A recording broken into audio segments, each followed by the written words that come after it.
Britt of Alabama is recognized. Thank you to the witnesses for being here. Certainly appreciate you taking time to be in front of us and let us ask important questions. I want to first echo some concerns that I previously highlighted before this committee related to government overreach and overregulation.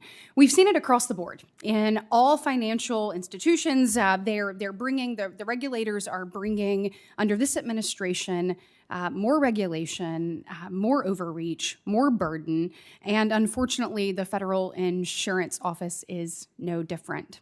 In November, the Treasury Department announced that it's moving forward with FIO's climate data call, and this is just yet another blatant effort to overstep into the state-regulated insurance industry and collect incredibly detailed information from our communities.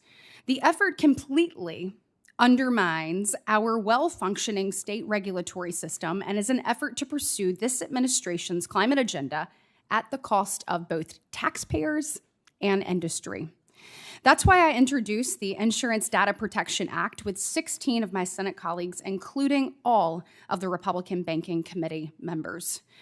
The bill would rein in the overreach we have seen from the Federal Insurance Office and keep the office as it was intended to be, an informational body that supports the efforts of our state insurance regulators. State insurance regulators understand the unique needs, including the weather challenges faced by their communities, and they help drive solutions. Unfortunately, Alabama is no stranger to the impacts of our natural disasters. We've experienced the devastation of everything from tornadoes to hurricanes to major weather events and everything in between, the effects that those have on families, homeowners, and communities. Even this week, we are preparing for strong storms and flash flooding across southern Alabama. It is imperative we are forward-thinking in our disaster mitigation, disaster preparedness, and resiliency efforts. The Alabama Department of Insurance, in particular, has been a champion in this space. In 2011, Alabama established the Strengthening Alabama Homes program, designed to aid and incentivize Alabama homeowners to improve their homes and to minimize property loss due to weather events. Mr. Kanuski, I appreciate you highlighting these efforts in your written testimony. You specifically touched on the Fortified Roof program that we have in Alabama and a report by 3 universities that studied the demonstrated benefits of the program. In short, the study found that the program directly resulted in 1, lower insurance premiums, and 2, higher home resale values. For those that may not be aware of the efforts in Alabama, can you further describe them and touch on the proven benefits that they have to homeowners? Well, thank you, Senator. And I got to say, in many forums, I often laud Alabama. Alabama has 3 really notable things that you touched on. 1, they have a resilience council. They created a council, and you say, oh, the council, big deal. No, it is a big deal because it meant the governor is prioritizing resilience. Moreover, the co-chairs of that council are the state emergency manager and the state insurance commissioner. In some states, those 2 don't even speak. In Alabama, they sit together and they work on these resilience issues jointly. So kudos number 1. Kudos number 2, Strengthen Alabama Homes, as you mentioned. That program has been so successful that other states are now replicating it.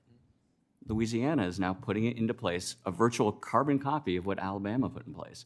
And your state insurance office is working very closely with the state of Alabama to help them implement that program. So again, kudos. 3, the study you mentioned.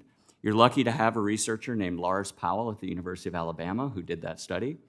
I thank Lars any opportunity I have because that is the first study that I've seen that gives empirical data, real evidence that mitigation pays.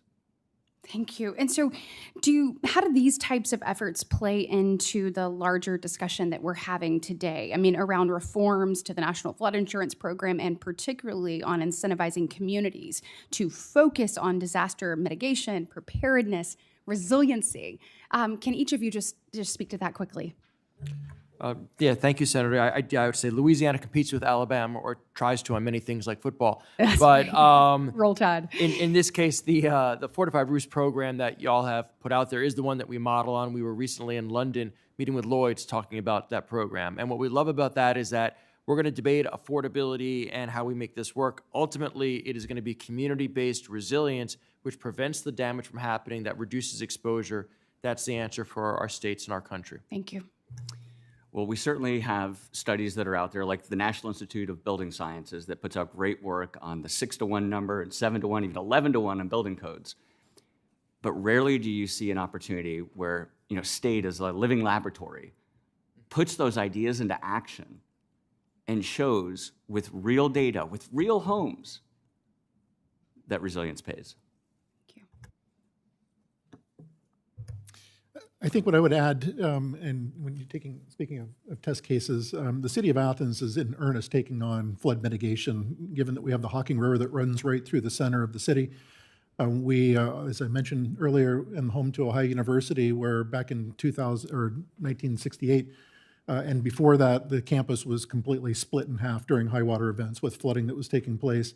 We have since worked with the Corps of Engineers to basically reroute the Hocking River, move it to where it was no longer as significant a flood threat, but it's still a flood threat in the city of Athens. And so we've in earnest gone to great lengths to remove a lot of the invasives along the bank line, the banks of the river itself. And in doing so, we're reintroducing native trees that are high volume suckers, if you will.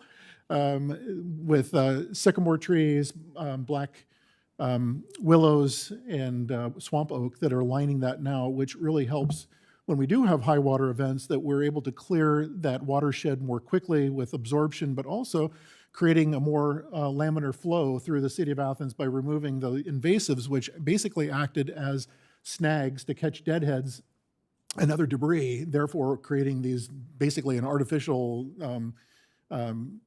fast-moving flash flood dams. And so that's been effective. We've seen that that's been very effective with reducing the flooding that we're seeing in different neighborhoods throughout the city. And we're going to continue on that mission. We're currently working with the Corps of Engineers under Section 206 as well as 1135 to help work with them to explore different ways to where the tributaries coming into the Hocking River are also reduced. We've had significant flooding on some of the tributaries, but I guess my point being is that there's a lot of things that cities can do, villages can do. Now I will also add this, that when it comes to cities and villages, capacity becomes a real concern. Do they have the capacity? Do they have the financial wherewithal to be able to address some of these things? And I would say in the cities and villages that I engage with that are small, the answer is no. Thank you very much. We've got to empower homeowners and communities to be resilient against these storms and weather conditions. Appreciate it. Thanks, Senator.